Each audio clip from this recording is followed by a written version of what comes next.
ప్రణాళికా విరామం అంటే ఏమిటి? భారత ప్రభుత్వము 1951 నుంచి 1966 మధ్య కాలంలో 3 పంచవర్ష ప్రణాళికలను ప్రకటించింది. మూడవ ప్రణాళిక పూర్తిగా వైఫల్యం చెందింది.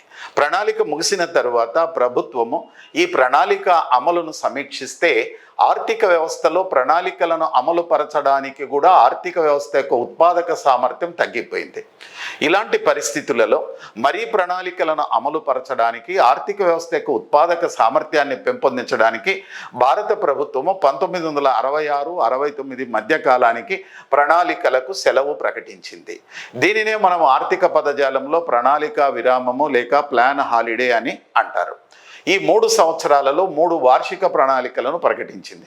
1966-69, 1966-67, 1967-68, 1968-69.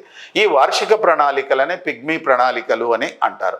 మొత్తము 75 సంవత్సరాల ప్రణాళికాబద్ధమైనటువంటి అభివృద్ధిలో భాగంగా భారత ప్రభుత్వం కేవలం 3 సంవత్సరాల పాటే వార్షిక ప్రణాళికలు లేక పిగ్మీ ప్రణాళికలను ప్రకటించినది.